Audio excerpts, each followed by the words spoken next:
दोनों सदनों में जिस तरह से जो एकजुटता दिख रही है, यानी आज भी संजीव पूरी तरह से हंगामेदार रहने के आसार हैं संसद की कार्यवाही दोनों ही सदनों में। एसआईआर का मुद्दा तो था ही, अब ट्रंप ने जिस तरह से अतिरिक्त टैरिफ लगा दिया है उसको लेकर भी लामबंद दिख रहा है विपक्ष।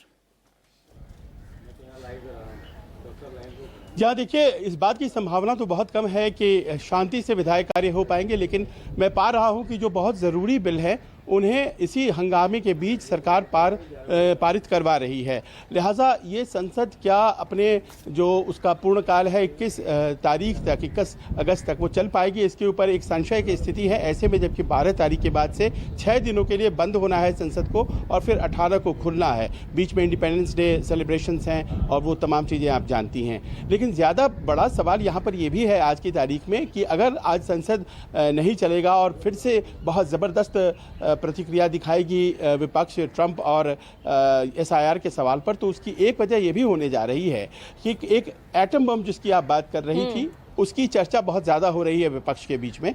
और आज शाम जब डिनर होगा तो ये बताया जा रहा है कि राहुल गांधी वो तमाम नेता जो वहाँ मौजूद होंगे उन्हें उस एटम बम के बारे में बताएंगे जो कल वो बेंगलोर में फोड़ने जा रहे हैं। सुबह 10:30 का कार्यक्रम है बेंगलोर में, लेकिन आज रात वो बताने जा रहे हैं तमाम विपक्षी नेताओं को कि हमारे पास क्या है। और जो हमारी जानकारी है उसके अनुसार ये बताया जा रहा है कि बेंगलोर रूरल कंस्टिट्यूएंसी के 6.5 लाख वोट में से बताया ये जा रहा है कि 5 लाख वोट ही ओरिजिनल थे, 1.5 लाख एक्स्ट्रा वोट कहां से आए, ऐसा कुछ फाइंडिंग किया है राहुल गांधी ने। अब 1.5 लाख सोचिए, 6.5 लाख टोटल वोट्स, उसमें से 1.5 लाख फर्जी निकाल लिया है। ये तो बहुत बड़ी बात हो गई। अब ऐसे में जबकि सुप्रीम कोर्ट में मामला है और सुनवाई होनी है 9 अगस्त को, उसके पहले 8 अगस्त को ये बात और 7 अगस्त को एक्सप्लेन किया जाना, ऐसा लगता है कि एक मुद्दे के तौर पर जबरदस्त कह सकते हैं कि लैंडमाइन जैसी चीज हाथ लग गई है। और उसी को वो कह रहे हैं कि एटम बम है जिसे जब वो ब्लास्ट करेंगे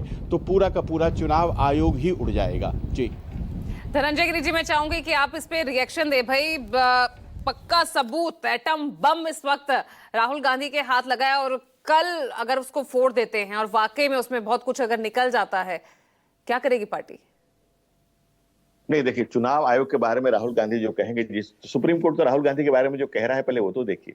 सुप्रीम कोर्ट कह रहा है कि आप राष्ट्रवादी भाषा बोलते ही नहीं, तो देश की संवैधानिक संस्थाओं का सम्मान करते ही नहीं है।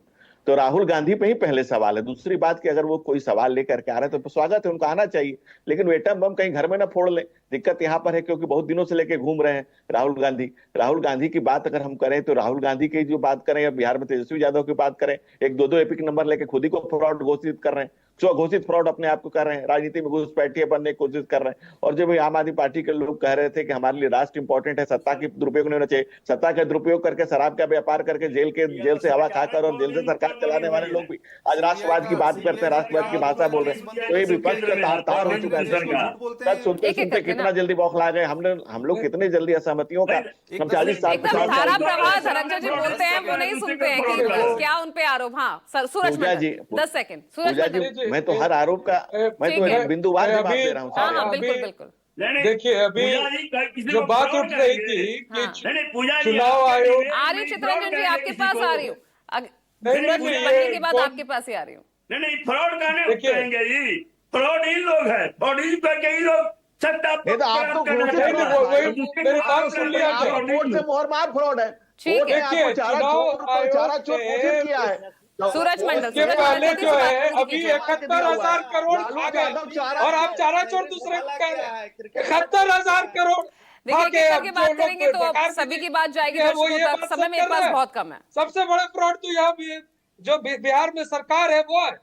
अब सुना जाए मैडम, जो अभी जो ये सुप्रीम कोर्ट का आदेश है, शायद ये इसको माने, क्योंकि इसके पहले 3 राज्यों में जो चुनाव हुए, चाहे वो हरियाणा में था, दिल्ली में था, महाराष्ट्र में था, उसमें 42 लाख ऐसे वोटर्स थे जिनके एपिक नंबर। चलिए, अब एटम बम वो कौन सा फोड़ने वाले हैं वो देखना होगा ना। बहुत बहुत शुक्रिया आज की इस चर्चा में जुड़ने के लिए। बेरोक टोक में इतना ही।